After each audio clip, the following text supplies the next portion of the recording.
जय गुरु गोरक्षनाथ। दोस्तों, मैं आपका डॉक्टर साहिल गुजर और एक नए वीडियोज़ के साथ आपके समक्ष उपस्थित हो रहा हूं। और आज हम बातचीत करेंगे काव्य शास्त्र के बहुत ही महत्वपूर्ण पहलू पर, यानी अरस्तु के विरेचन सिद्धांत पर मैं आपसे बातचीत करने वाला हूं। दोस्तों, एरिस्टोटल यानी अरस्तु के विरेचन सिद्धांत को लेकर के मैं आपसे मुखातिब हो रहा हूं।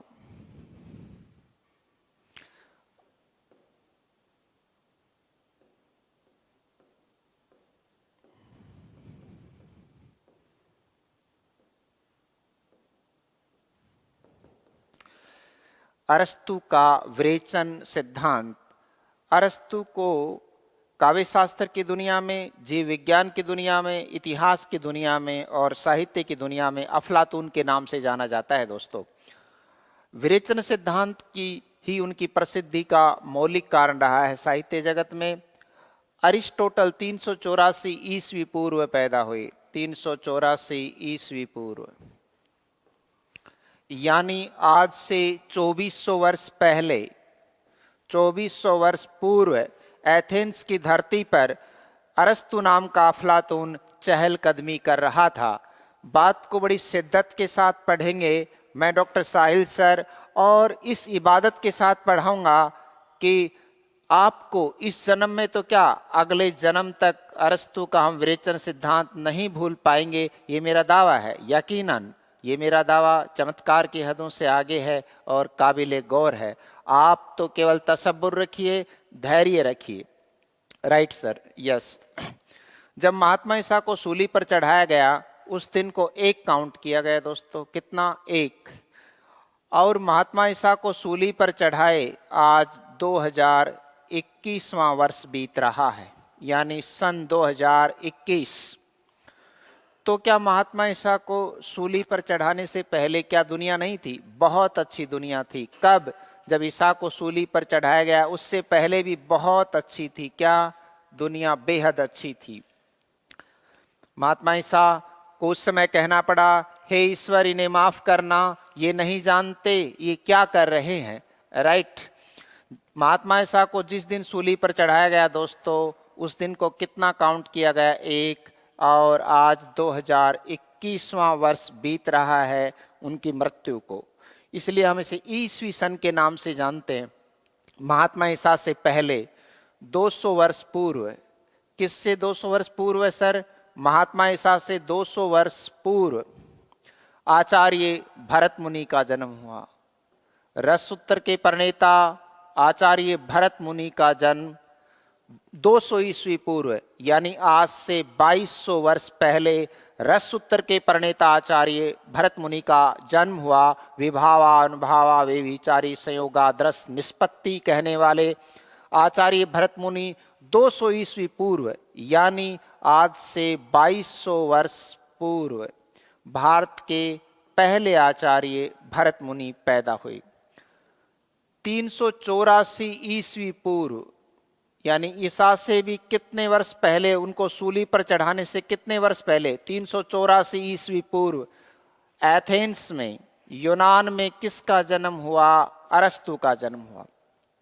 दोस्तों, हाँ सर, 384 प्लस 2021, 384 प्लस 2021 अर्थात 2400 वर्ष पूर्व एथेंस यानी यूनान की धरती पर चहलकदमी कर रहा था। कौन? अरस्तु, जिन्हें अलेक्जेंडर का गुरु, अलेक्जेंडर यानी सिकंदर का गुरु होने का गौरव प्राप्त है। किसको दोस्तों? अरस्तु को। राइट। और गौर कीजिएगा, 417 ईस्वी पूर्व अरस्तु के गुरु प्लेटो का जन्म हुआ। अरस्तु के गुरु किसका? प्लेटो का जन्म हुआ। प्लेटो के गुरु थे सुकरात।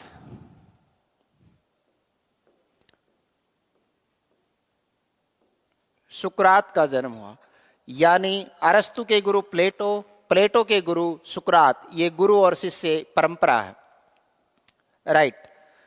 महात्मा ईसा को जिस दिन सूली पर चढ़ाया गया उससे 57 वर्ष पूर्व किसकी मृत्यु हुई? भारत के सबसे धर्मवान, नीतिवान और धर्मपरक सम्राट विक्रमादित्य की मृत्यु हुई। कब?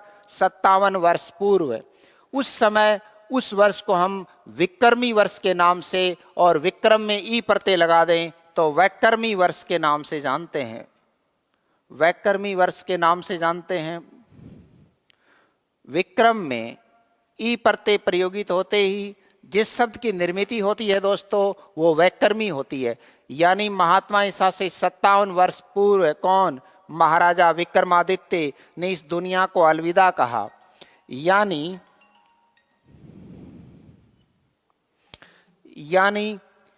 2021 हम सन में जीवित रहते हैं। सन जीवित तो हम विक्रम वर्ष में भी रहते हैं और हम वास्तव में वैक्रमी ही हैं। और अगर इसमें 57 जोड़ दें तो आपके सामने जो आकर खड़ा होता है दोस्तों विक्रम संवत आकर के सामने खड़ा होता है। मान लीजिए 2022 आएगा, यस सर, उसमें भी आप 57 प्लस कर दीजिए, आपके सामने आकर खड़ा हो जाएगा। कौन आकर के खड़ा हो जाएगा? विक्रम संवत आकर खड़ा हो जाएगा, राइट। अगर 2021 में हम 78 घटा दें तो शक संवत आकर के आपके सामने खड़ा होगा। पर हिंदी साहित्य का जो इतिहास है आचार्य शुक्ल की अवधारणाओं को जो रेखांकित करता है और इतिहास की परंपरा का वास्तविक निर्वहन करता है वो विक्रम संवत में पढ़ाता है। और विक्रम संवत को समझने का सीधा तरीका है कि आप जिस ईसवी सन में, जिस अंतर्राष्ट्रीय वर्ष में आप जीवित हैं उसमें कितने जोड़ दें दोस्तों? 57 वर्ष प्लस कर दीजिए, आपके सामने हमेशा आकर के खड़ा हो जाएगा। कौन? विक्रम संवत आकर के खड़ा हो जाएगा। दूसरा एग्जाम्पल आप देखिएगा, 1518 में वाणी के डिक्टेटर कबीर की मृत्यु हुई। संवत 1575 कियो मगहर को गौण, माघ सुदी एकादशी रड़्यो पौन में पौन।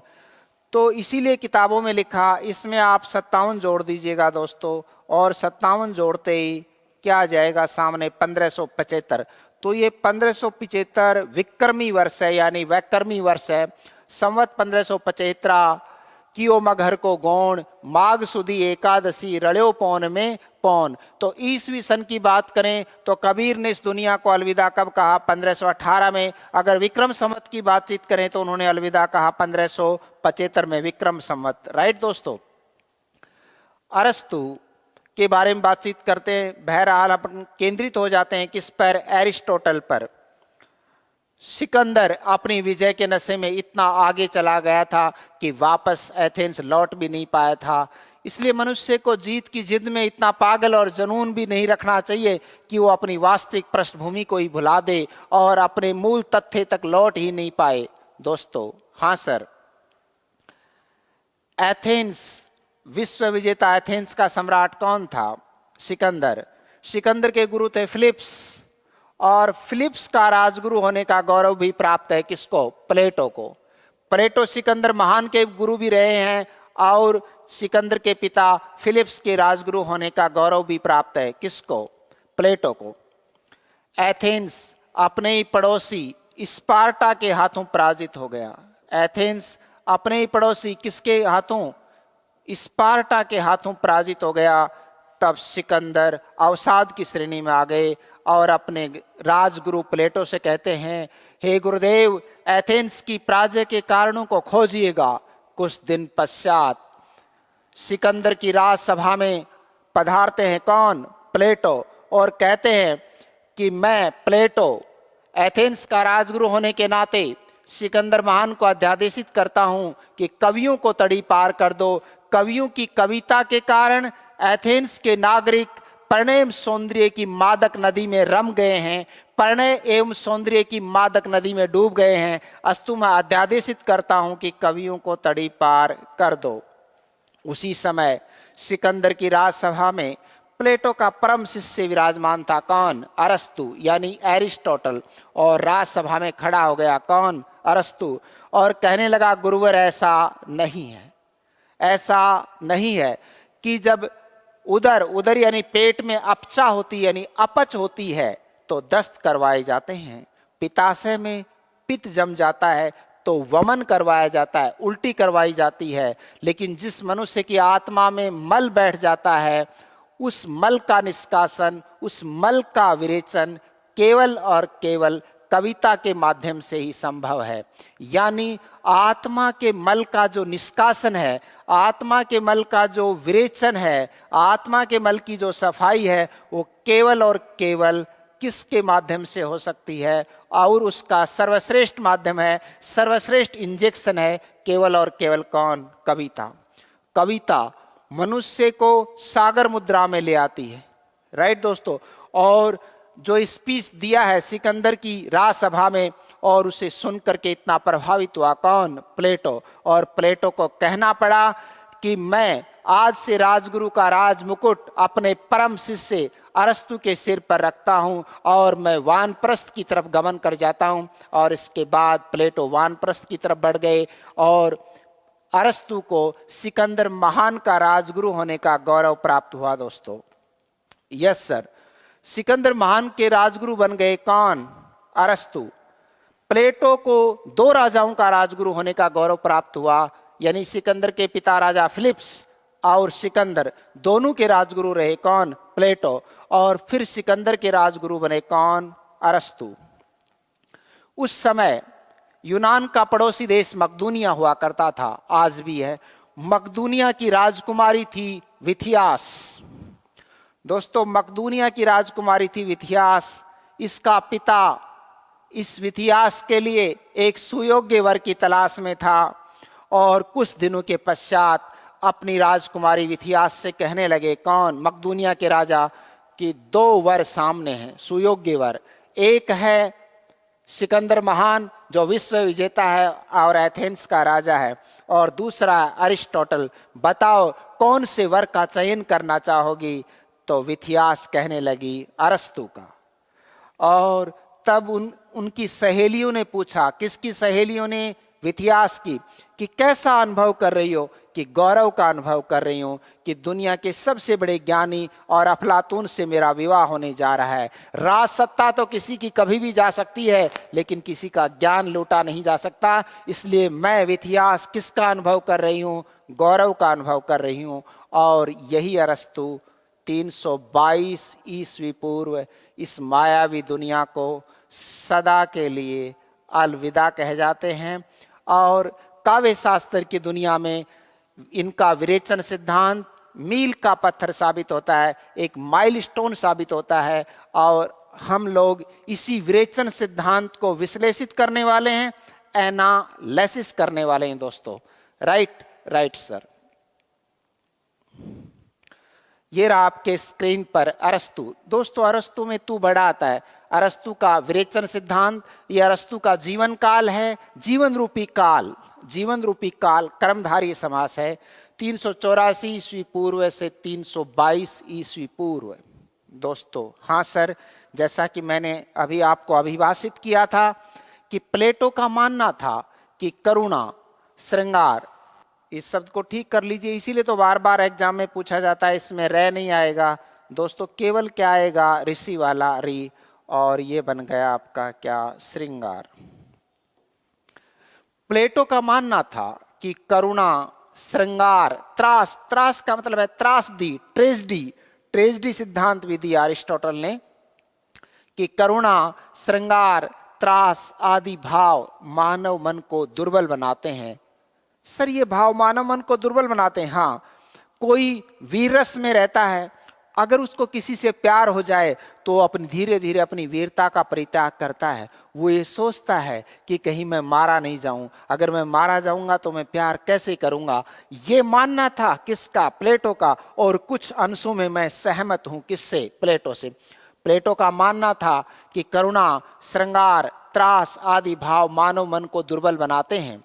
और किसी राज्य के दुर्बल नागरिक, यहाँ पर राज्य उन्होंने एथेंस को कहकर के संबोधित किया है कि किसी राज्य के दुर्बल नागरिक, वैसे किसी शब्द प्रत्येक राज्य के लिए आता है, लेकिन मैं प्रसंग की बात कर रहा हूँ दोस्तों।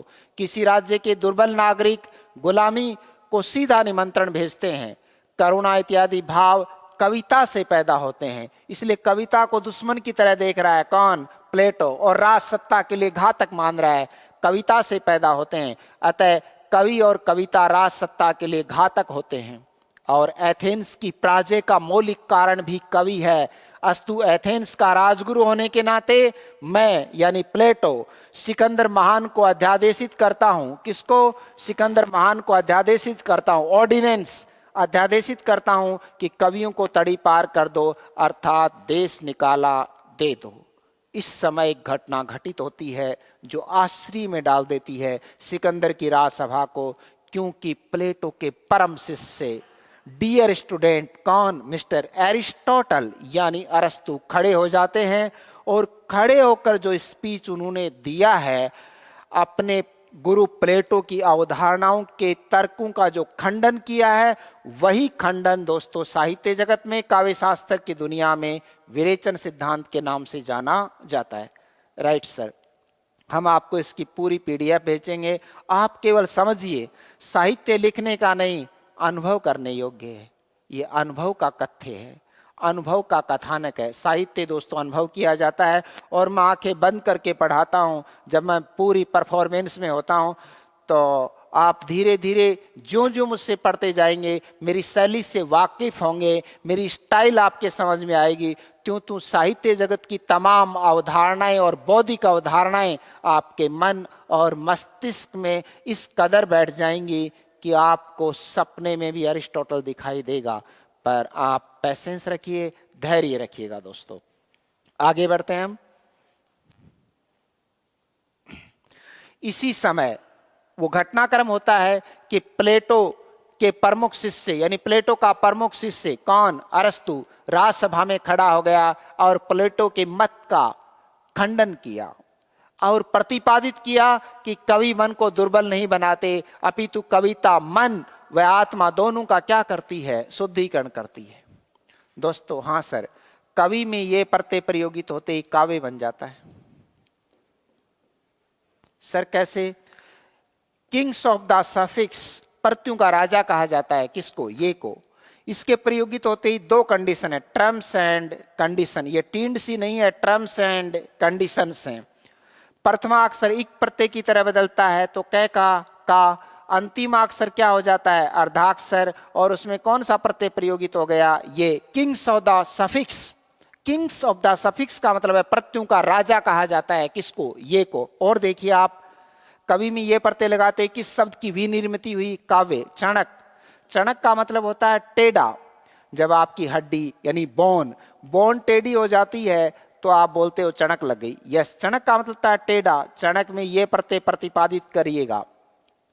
चणक में ये प्रत्यय प्रयोगित होने पर प्रथमा अक्षर किसकी तरह बदलेगा? एक प्रत्यय की तरह। अस्तु चय का चा।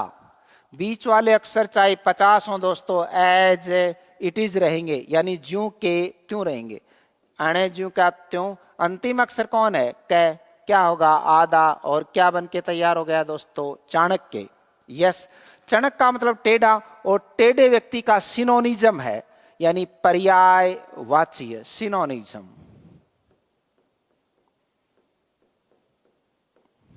सिनोनिज्म। कुटिल। कुटिल में ये प्रत्यय प्रयोगित करो, यानी प्रथमा अक्षर किसकी तरह परिवर्तित होगा? इक प्रत्यय की तरह। तो ऊ का क्या होगा? औ। अस्तु कु का कऊ। बीच के अक्षर एज इट इज, यानी ज्यों के त्यों। अंतिम अक्षर कौन सा है? लय। क्या होगा? अर्धाक्षर। और दोस्तों क्या बन के तैयार हो गया? कौटिल्य।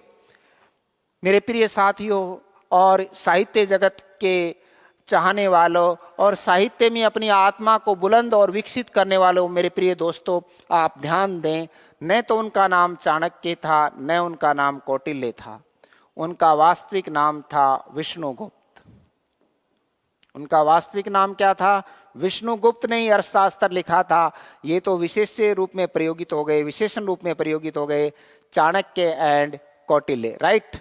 तो कविता है वो आत्मा और मन दोनों का क्या करती है? शुद्धिकरण करती है।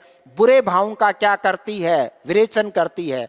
यानी कविता से, छंद से ईश्वर को भी नीचे आना पड़ता है। तभी तो महर्षि दुर्वासा ने कुंती यानी प्रथा से कहा था जिस भी देवता को याद करोगी उपस्थित हो जाएगा। वो उस मंत्र से उन्होंने प्रत्येक देवता को क्या किया? उपस्थित किया। शब्द की सत्ता सर्वोपरि है और शब्द ज्ञानी ही दोस्तों ब्रह्म ज्ञानी है। तभी तो भगवान कृष्ण अर्जुन से कहते हैं, हे पार्थ, हे गुड़ाकेश, हे धनंजय, हे सव्यसाची, मैं समासों में द्वंद्व हूं। वृक्षों में पीपल, नागों में वासुकी, अदिति पुत्रों में आदित्य और एकाक्षरी छंदों में मैं ओंकार हूं। एकाक्षरी छंदों में मैं ओंकार हूं। देख मेरी तरफ, मैं पूर्ण ब्रह्म हूं। और इंद्रावतारी अर्जुन उनके 33 रूपों को देख करके और हतप्रभ हो गए कि हे केशव, अपने वास्तविक रूप में आओ, मैं आपके इस रूप को देख करके भयभीत हो रहा हूं। और कहते हैं कौन? अर्जुन, हे केशव, मुझे कुरुक्षेत्र के बीच में ले चलो, मैं युद्ध करूंगा। तब कहते हैं कौन? भगवान कृष्ण, हे अर्जुन, कुरुक्षेत्र नहीं धर्म क्षेत्र है। ये कुरुक्षेत्र नहीं धर्म क्षेत्र है। यदा यदा ही धर्मस्य ग्लानिर्भवति भारत अभ्युत्थानम धर्मस्य तदात्मानं सृजामहिं, तब तब मेरा जन्म होता है। और एकाक्षरी छंदों में मैं कौन हूँ? ओंकार हूँ। ये अपने आप में एकाक्षरी छंद है, ये पूर्ण कविता है। तो दोस्तों, कविता मन व आत्मा दोनों का क्या करती है? शुद्धिकरण करती है और मनुष्य को सागर मुद्रा में ले आती है। मनुष्य को उदार मना कर देती है, उदार मन वाला बना देती है। कौन? कविता उदार मना कर देती है। मान इस कविता से अरस्तु कहते हैं, ये कथन पूछे जाते हैं कि इस कविता से मानव जाति की आध्यात्मिक भूख शांत होती है। क्या ये कथन विरेचन सिद्धांत के लिए सत्य है? बिल्कुल सत्य है। 4 कथन पूछे जाएंगे जो कि सैद्धांतिक ज्ञान का होना आपके लिए लाजमी है, जरूरी है। उसमें कोई एक कथन ऐसा होगा जो कि असत्य होगा, राइट। विरेचन के संदर्भ में कौन सा कथन असत्य है? उन कथनों में यह पूछा जाता है कि कविता से मानव जाति की आध्यात्मिक भूख शांत होती है। उदर की भूख नहीं, पेट की भूख नहीं, अपितु आध्यात्मिक भूख क्या होती है? शांत होती है। चाहे श्रृंगारिक भूख हो कि पंख होते तो उड़ाती रे बालमा, दिल का दाग दिखलाती रे, राइट। ये गाना गा करके, इस गाने को श्रवण यानी सुन करके मनुष्य की आत्मा तृप्त होती है। और बुरे भावों का क्या होता है? विरेचन। मान लीजिए किसी व्यक्ति में बहुत ज्यादा गरीबी आ गई, तो गरीब व्यक्ति कोई भी कदम उठा सकता है, लेकिन उसको एक कविता सुना दीजिए कि धर के वेश फकीरों का, देख रहा हूं खेल तकदीरों का। धर के वेश फकीरों का, देख रहा हूं खेल तकदीरों का। गरीबी है अलबेलों का खेल, इसे हर ने पाया कोई झेल। तो ये कविता अगर आप उसे सुना देंगे तो वो सागर मुद्रा में आएगा और कुछ करने के लिए वो मोटिवेट होगा, प्रेरित होगा। दोस्तों, राइट नाउ, यस सर, अरस्तु ने अपने ग्रंथ पोएटिक्स में, अपने ग्रंथ किसमें? पोएटिक्स में, आत्मिक शुद्धिकरण के लिए कैथारसिस, इसको कई जगह ये भी लिखा हुआ मिलेगा आपको कैथोरसिस। कैथोरसिस एक यूनानी शब्द है और ये प्रश्न निश्चित तौर पर पूछा जाएगा कि विरेचन के लिए अरस्तु ने कौन सा शब्द प्रयुक्त किया है, और वो शब्द है दोस्तों कैथोरसिस। शब्द का प्रयोग किया है जिसका हिंदी रूपांतरण है विरेचन। Right now, yes sir. विरेचन का मतलब है खुरचना, साफ कर देना, अच्छी तरह से धो देना। रूपांतरण में रू बड़ा है और यहां भी बड़ा है। What is difference between the छोटा रू एंड बड़ा रू? जब ये घूमता है तो बड़ा होता है, अदरवाइज छोटा। रूप में रू बड़ा आता है और गुरु में रू छोटा आता है। कुछ लोग पढ़ाते हैं गुरु और रू को क्या लिख देते हैं? बड़ा। वो गुरु होने का उन्हें गौरव ही नहीं होना चाहिए दोस्तों। राइट नाउ, यस सर, आगे बढ़ते हैं।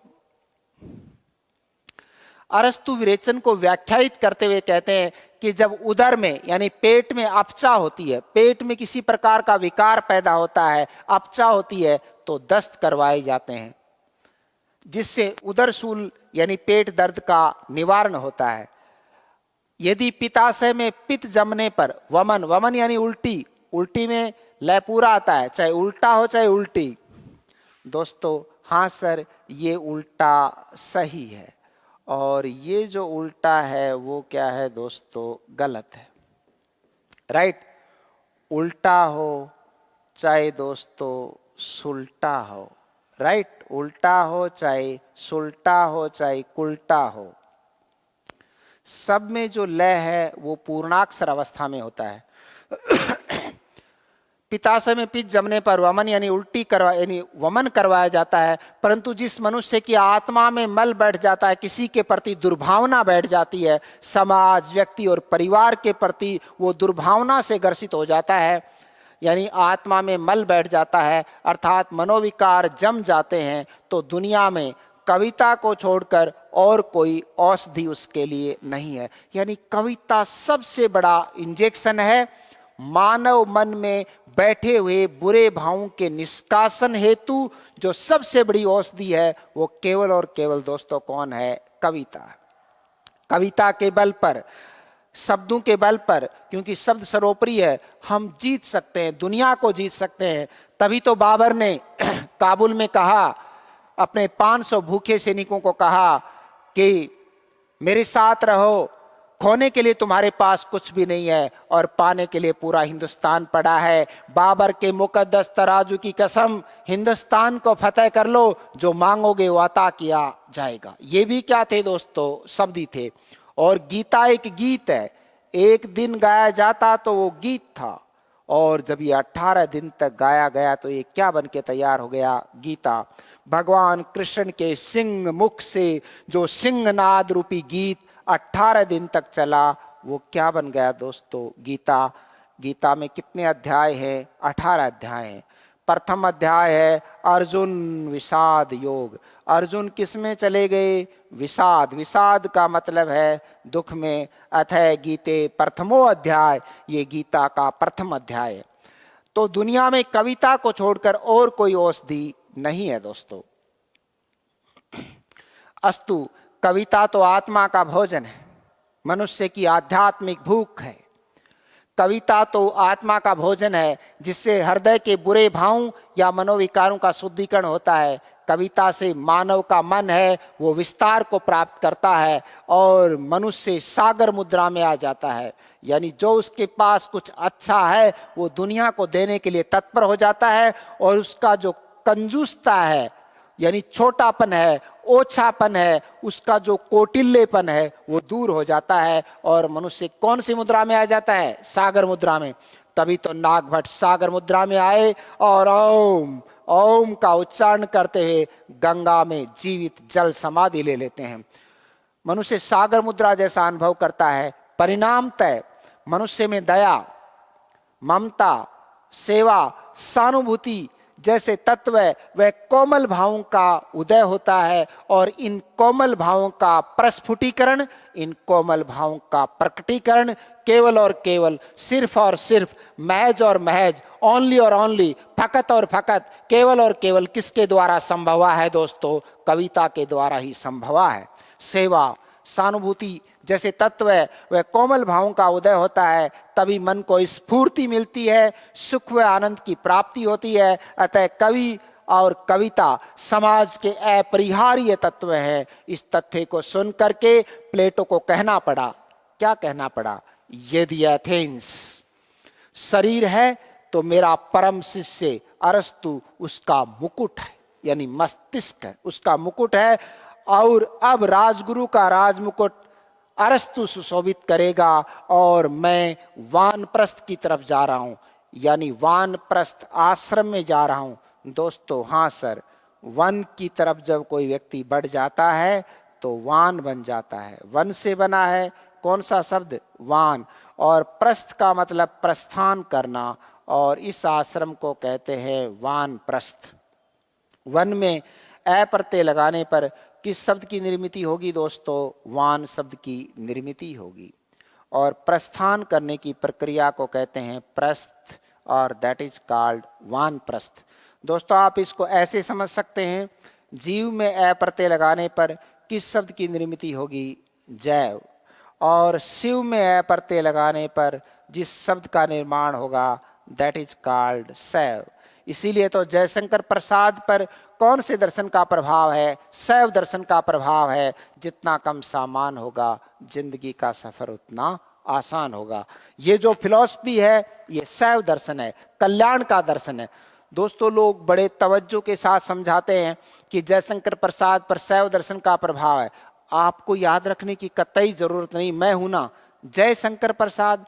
तो शंकर स्वयं आ रहा है किसमें, जय शब्द के साथ शंकर आ रहा है, तो शंकर का ही प्रभाव है, यानी शिव का प्रभाव है। इसीलिए व्यक्ति का नाम स्वयं जयशंकर प्रसाद है दोस्तों। ऑटोमेटिक याद हो जाएगा, अब आपको रटने की आवश्यकता नहीं है कि किस पर, जयशंकर प्रसाद पर शैव दर्शन का, निराला पर शाक्त दर्शन का, महादेवी पर बौद्ध दर्शन का और पंत पर लोकायत दर्शन का गहरा प्रभाव था। ये मैं याद करा दूंगा, ये मेरी गारंटी है, गारंटी नहीं गारंटी है। मैं वानप्रस्थ की तरफ जा रहा हूं दोस्तों, राइट। मैं एक बखूबी से कोशिश कर रहा हूं और एक कहानी और सूत्रात्मक रूप का प्रणेता के रूप में मैं आपको पढ़ाऊंगा धीरे धीरे। मैं इस तकनीकी दुनिया से नदारत था, मैं बहुत दूर था, इससे अपादानमी था, लेकिन मुझे वक्त की जरूरत महसूस हुई कि इस दुनिया पर, ऑनलाइन की दुनिया पर आना ही पड़ा, कि जो समय के साथ नहीं चलता उसे मिटना ही पड़ता है, जो बच गया तलवार से एक दिन फूल से कटना पड़ता है। नदी की राहों में मेरे दोस्तों हर तिनके को आत्मसमर्पण करना ही पड़ता है, और जो समय के साथ नहीं चलता उसे मिटना ही पड़ता है। समय की नजाकत है, समय का फलसफा है कि मैं इस रूप में आपसे मुखातिब हो रहा हूं। यस सर, आगे बढ़ते हैं। अरस्तु आगे कहते हैं कि जो समाज, जो व्यक्ति, जो राष्ट्र, जो देश, जो परिवार साहित्य से अपनी दूरियां बना लेता है, उसका विनाश एक ना एक दिन अवश्यंभावी है। सर, साहित्य से दूरियां, हाँ। फिर समाज में जो व्यक्ति साहित्य नहीं पढ़ते, उनके परिवार में कुत्सित अवधारणाएं, साहित्य का लोग अर्थ नहीं समझते। गीता एक साहित्य गीत है जो कितने दिन तक गाया गया, 18 दिन तक। गीता ये अर्थ व्याप्ति है, वास से बन जाता है वासा, और दू प्लस वासा क्या कहलाता है, दुर्वासा। विश्व से अर्थ व्याप्ति होकर के क्या बनता है, विश्वा। जैसे लोग कहते हैं मैं फैकल्टी हूं, जब लोग ये कहते हैं कि मैं फैकल्टी हूं, तो डॉक्टर साहिल गुजर कहते हैं कि मैं फैकल्टा हूं, राइट। वास से वासा, गीत से गीता, और विश्व से विश्वा। आप साहित्य के मर्म को समझिएगा, साहित्य के विद्यार्थियों, मेरे दोस्तों। लुक एयर, यहां देखिए, मूल शब्द है हित। हित का मतलब है उपकार। स उपसर्ग है। स दोस्तों क्या है, उपसर्ग। क्या बन गया, सहित, यानी सबका हित। ये प्रत्यय प्रयोगित कर दीजिएगा। प्रथमा अक्षर किसकी तरह बदलेगा, एक प्रत्यय की तरह, अस्तु स का सा। बीच वाले अक्षर एज, इट इज, और अंतिम अक्षर क्या हो जाएगा, अर्धाक्षर। और दोस्तों क्या बन के तैयार हो गया, साहित्य। उपसर्ग कौन सा है इसमें, स। मूल शब्द हित, यानी जिसको पढ़कर या जिसको पढ़ने से या जिसको पढ़ने से या सुनने से कमोबेश, द्वंद्व समास है, कमोबेश, कम या ज्यादा, कमोबेश सबका हित होता हो, दैट इज कॉल्ड साहित्य। दोस्तों उसको ही क्या कहा गया है, साहित्य कहा गया है, राइट। मंत्र, मंत्र में इतनी शक्ति होती है, यानी शब्दों में इतनी शक्ति होती है जो साक्षात रूप में उतनी शक्ति नहीं होती। तभी तो महाभारत के योद्धा और मंत्रों के द्वारा अपने लक्ष्य को संधान करने के लिए अस्त्र और शस्त्र प्रयोगित करते थे। मैं आपको एक विजय का मंत्र बता रहा हूं जो कि संजय ने कहा था, किसमें, गीता में। और जो गीता का केंद्र बिंदु है, गीता का केंद्र बिंदु त्रिलोकी के नाथ भगवान कृष्ण के श्रीमुख से नहीं, अपितु संजय के मुख से वाचित होता है, यानी संजय वाचता है। जब धृतराष्ट्र उसे पूछते हैं, बताओ संजय मेरा दुशासन क्या कर रहा है, बताओ संजय इस समय दुर्योधन क्या कर रहा है, तो थक जाता है दोस्तों, कौन, संजय। और महाबली धृतराष्ट्र से कहने लगा, कौन, संजय, कि हे महाराज बुरा नहीं मानो तो एक बात कहूं, कहो संजय। तब कहते हैं कौन, संजय, यत्र योगेश्वर श्री कृष्ण यत्र पार्थो धनुर्धर तत्तर शरीर विजयो भूतिर ध्रुवा नीतिर मतिर मम। मेरा ये स्पष्ट विचार है, विजय वही होगी महाबली धृतराष्ट्र। और ये गीता का जो केंद्र बिंदु है, किसके मुख से कहलवाया है भगवान ने, संजय के मुख से कहलवाया है। लोगों से जब पूछा जाता है कि गीता का जो केंद्रीय मंत्र है वो किसके किसके मुख से प्रस्फुटित होता है? पहला ऑप्शन होता है श्री कृष्ण, दूसरा ऑप्शन होता है अर्जुन, तीसरा होता है कर्ण और चौथा होता है संजय। लोग इसका उत्तर श्री कृष्ण करके आते हैं, जबकि श्री कृष्ण इसका उत्तर नहीं होकर इसका राइट आंसर होता है दोस्तों संजय। अरस्तु कहते हैं कि जो समाज, जो राष्ट्र, जो देश, जो परिवार साहित्य से दूरियां बना लेता है उसका विनाश एक ना एक दिन अवश्यंभावी है।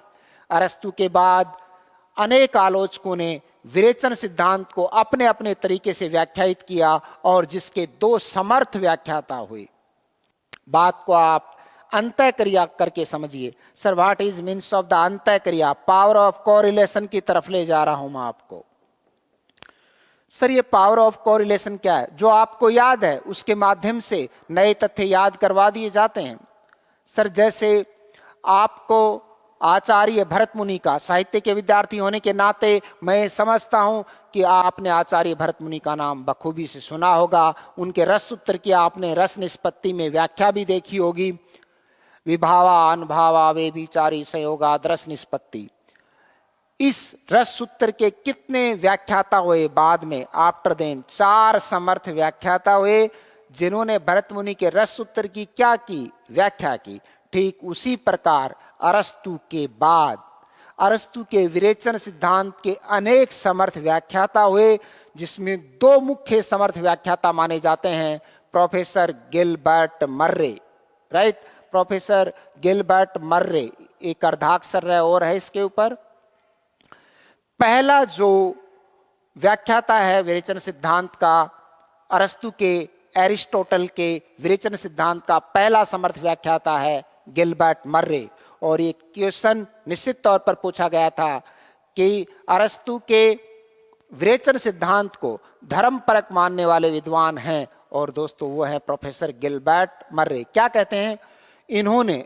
बिंदु आएगा यहाँ पर, अनुस्वार। इन्होंने विरेचन को धर्मपरक माना है और कहा है कि इससे, यानी विरेचन से, इससे पाठक या दर्शक अथवा प्रेक्षक यानी ऑडियंस, आप इस समय क्या हैं दोस्तों?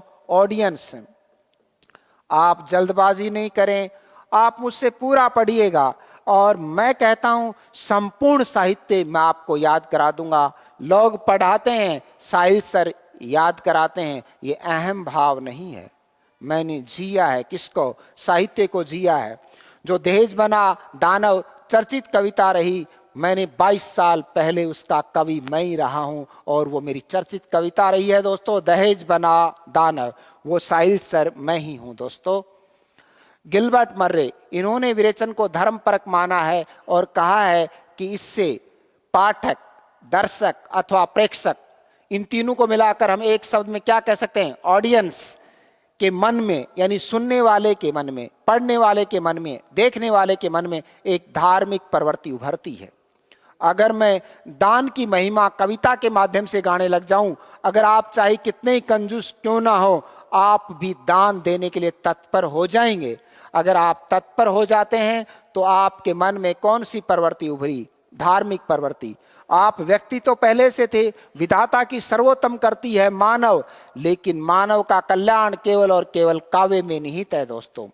जो मंत्र हैं वो अपने आप में काव्य हैं, मंत्र अपने आप में औषधि हैं। मंत्र प्लस औषधि, दैट इज कॉल्ड मंत्रोषधि। धार्मिक प्रवृत्ति उभरती है और मानव की आत्मा को शांति और शुद्धि की प्राप्ति होती है, जिससे प्रेक्षक यानी ऑडियंस को कौन सा लाभ होता है? धर्म लाभ, यानी धर्म रूपी लाभ। कर्मधारय समास, उपमेय और उपमान का प्रयोग जहाँ हो जाता है दोस्तों, वहाँ पर समास होता है कर्मधारय, यानी धर्म रूपी लाभ की क्या होती है? प्राप्ति होती है। और ये थे प्रोफेसर गिलबर्ट मर्रे। क्वेश्चन को इस तरह भी पूछा जाता है कि अरस्तु के विरेचन सिद्धांत के कितने समर्थ व्याख्याता हुए? 2। पहला है प्रोफेसर गिलबर्ट मर्रे। क्वेश्चन को इस तरीके से पुटअप किया गया था कि विरेचन सिद्धांत को धर्मपरक मानने वाले आलोचक या विचारक हैं, और उसका सही उत्तर है गिलबर्ट मर्रे। दोस्तों आगे बढ़ रहे हैं हम लोग। दूसरे विद्वान हैं जर्मन विद्वान बार्नेज।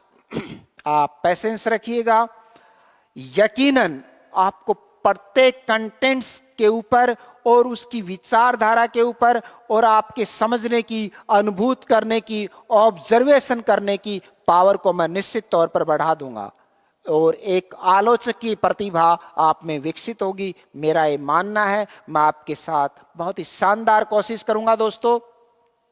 जर्मन विद्वान बार्नेज, इस क्वेश्चन को आप देखिएगा, साहिल सर ने यहां लिखा है नीति परक, और इसीलिए पूछा गया था कि अरस्तु के विरेचन सिद्धांत को नीति परक मानने वाले विद्वान हैं, और सही उत्तर था बार्नेज। एक जर्मन फिलोसफर है, कौन? बार्नेज। अरस्तु के विरेचन को इन्होंने नीति परक माना है, अर्थात मानव मन में जो विकार एक वासना के रूप में रहते हैं, विकार किस रूप में रहते हैं? वासना के रूप में रहते हैं, स्थिर रहते हैं, जिन्हें स्थायी भाव कहते हैं, वासना के रूप में स्थिर रहते हैं, और विरेचन की प्रक्रिया से मन की ग्रंथियां खुल जाती हैं और बुरे भावों का, अपशिष्ट का मतलब होता है बुरा, आपका शाब्दिक अर्थ ही बुरा है दोस्तों। आप एक बेहतरीन उपसर्ग है, ये कोई थम्स अप नहीं है, आपका शाब्दिक अर्थ होता है बुरा। सर कैसे? अगर मैं क्लास में आता हूं, आप खड़े होते हैं तो ये मेरा मान है, अगर आप मेरा ज्ञान चुरा कर ले जाते हैं तो ये हरण है, मुझसे अच्छी अच्छी बातें करते हैं तो ये वाद है, फीस के पैसे जमा कराते हैं और हमारा कोर्स परचेज करते हैं तो ये वे है, किसी के बारे में अच्छा सोचते हैं तो ये चेता है, शब्द के बारे में विचार करते हैं तो आप शब्द ज्ञानी हैं। अब आप लगा कर देखिए, मैं क्लास में आता हूँ, आप नहीं खड़े होते, ये मेरा अपमान है। आप एग्जाम में मेरे को उठा के ले जाओ, ये अपहरण है। मुझसे बुरी बुरी बातें करते हो, ये अपवाद है। फीस के पैसे से प्रेमिका को मोबाइल दिला दें तो ये अपव्यय है। किसी के बारे में बुरा सोचते हैं तो ये अपचेता है। अगर किसी को गाली निकालते हैं तो ये दोस्तों अपशब्द है। अप का शाब्दिक अर्थ होता है बुरा, यानी बुरे भावों का, अपशिष्ट भावों का तात्पर्य है। तत्पर में ये प्रत्यय लगाने से तात्पर्य बनता है दोस्तों। तत्पर उपसर्ग हो गया तत्, यहां तक तो दिखाई दे रहा है, और ये प्रत्यय लगाने पर दोस्तों क्या बन गया? तात्पर्य। अगर आपसे कोई पूछे कि तात्पर्य में उपसर्ग बताइए तो तत् है। सर दिख रहा तात है, जो दिखता है वो नहीं होता, और जो दोस्तों नहीं दिखता वही होता है। राइट? Yes sir. अपशिष्ट भावों का विरेचन, इसके लिए ग्रामीण परिवेश में हम खुरचन शब्द का भी प्रयोग करते हैं। जैसे दूध को गर्म करते हैं, उसके बाद एक पदार्थ उस भगोने में, उस बर्तन में जो जम जाता है, फिर उसको खोरते हैं। राइट? उसको भी विरेचन कहते हैं। अपशिष्ट भावों का विरेचन हो जाता है, जिससे मनुष्य को मानसिक संतुलन और स्वास्थ्य की सिद्धि होती है। इसलिए मनुष्य को काव्य सुनते रहना चाहिए। उसका मन और मस्तिष्क बोझिल नहीं होता। किसको सुनकर? काव्य को सुनकर के, कि दुनिया में आए हैं तो जीना ही पड़ेगा, जिंदगी अगर जहर तो पीना ही पड़ेगा। तो मन और मस्तिष्क क्या हो जाते हैं? संतुलित हो जाते हैं। कि धर के वेश फकीरों का, देख रहा हूं खेल तकदीरों का। इस तरह का काव्य, इस तरह के गीत हमें सुनते ही रहना चाहिए, जिससे मनुष्य को स्वास्थ्य की सिद्धि होती है। राइट दोस्तों? किसकी सिद्धि होती है? स्वास्थ्य की सिद्धि होती है। किसी की प्रेमिका धोखा दे जाए तो उसको भी गीत सुनते रहना चाहिए, जिससे उसका संतुलन और स्वास्थ्य सदैव क्या रहता है? बरकरार रहता है। तभी तो कहा है कि शीशे की उम्र प्यार की, टूटा तो विषाद क्या, दिल अगर टूटा किसी का तो इसमें हैरत की बात क्या। इसमें आश्चर्य की कोई बात नहीं है दोस्तों। दिल और शीशे को एक ना एक दिन टूटना ही पड़ता है। किसको? दिल और शीशे को एक ना एक दिन क्या करना पड़ता है? टूटना ही पड़ता है। आंसू, जब आपके अश्रु आते हैं आंसू, तो वो भी विरेचन की महानतम प्रक्रिया कहलाती है। तभी तो कामायनी में जयशंकर प्रसाद का पहला असियार है कि हिमगिरी के उतंग शिखर पर बैठ शिला की शीतल छाह, एक पुरुष भीगे नैनों से देख रहा था प्रलय परवा। बताइए वो एक पुरुष कौन था? मनु था। हिमगिरी के उतंग शिखर पर बैठ शिला की शीतल छाह, एक पुरुष भीगे नैनों से देख रहा था प्रलय परवा। वहां भी विरेचन है। वहां भी क्या है दोस्तों? विरेचन हो रहा है। इससे यानी विरेचन से पाठक में एथिक्स का विकास होता है। एथिक्स यानी नैतिकता, नीति शास्त्र। और नीति शास्त्र के जनक हैं विदुर। विदुर को सारी दुनिया में पढ़ाया जाता है, इंग्लैंड की यूनिवर्सिटीज में भी पढ़ाया जाता है कि एथिक्स के जो फादर्स हैं वो विदुर हैं। लड़कियां वहां की पूछती हैं, सर कौन Vidur, who is Vidur, a Indian philosopher, कौन विदुर, जो नीति शास्त्र के जनक हैं। अगर इतिहास के जनक हेरोडोटस हैं, अगर जीव विज्ञान के जनक अरस्तु हैं, तो नीति शास्त्र के जनक हैं विदुर, जो कौरव और पांडु के चाचा थे। इससे पाठक में नैतिकता का विकास होता है, अर्थात मनुष्य नीतिवान बन जाता है। क्या पढ़ने से? काव्य पढ़ने से। काव्य मनुष्य की आध्यात्मिक भूख को शांत करता है, उधर भूख को नहीं, आध्यात्मिक भूख को शांत करता है। आधुनिक चिकित्सा विज्ञान और मनोविज्ञान भी इसी तथ्य की क्या करता है? पुष्टि। और पुष्टि मार्ग किसने चलाया था? वल्लभाचार्य ने। इसी तथ्य की पुष्टि करता है, और पुष्टि में एक पुष्ट में एक प्रत्यय लगा दें, पौष्टिक। और यही है यूनानी दार्शनिक अरस्तु का विरेचन सिद्धांत, और यही सबसे बड़ा अफलातून और जीव विज्ञान का जनक कौन था? अरस्तु था। और दोस्तों, ये था अरस्तु का बेहतरीन विरेचन सिद्धांत। इस पर जितने भी कंटेंट्स, इस पर जितने भी कथन, संगत और असंगत कथन बन सकते हैं, उन पर हमने विचार किया है। 4 कथन पूछे जाएंगे। कैथोरसिस भी पूछा जा सकता है कि विरेचन के लिए अरस्तु ने कौन से शब्द का प्रयोग किया है। दोस्तों, वो शब्द कौन सा था? कैथोरसिस। अपने गुरु प्लेटो की अवधारणा को खंडित करते हुए कौन सा सिद्धांत दिया? विरेचन। और नेक्स्ट उन्होंने सिद्धांत दिया, अनुकरण का सिद्धांत दिया, और दिया त्रासदी का सिद्धांत भी उन्होंने दिया। किसने? अरस्तु ने। राइट। तो दोस्तों, जय हिंद, जय भारत। मैं आपका साहिल सर इस कोशिश, इस तसव्वुर के साथ कि संभवतः मेरे द्वारा बताए गए तथ्यों को आपने आत्मसात किया होगा, और इस पर जो ऑब्जेक्टिव टाइप क्वेश्चन बनते हैं वो भी आपको करवाए जाएंगे। पीडीएफ भी आपको भेजी जाएगी। निश्चित तौर पर धीरे धीरे मैं इस तकनीकी संसाधनों का उपयोग कर रहा हूं।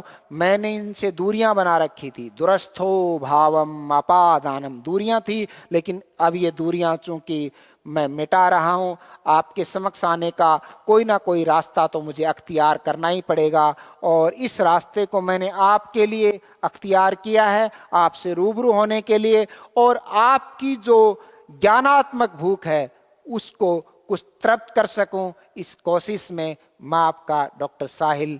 जय हिंद, जय भारत, जय गुरु गोरक्षनाथ। दोस्तों, नमस्कार।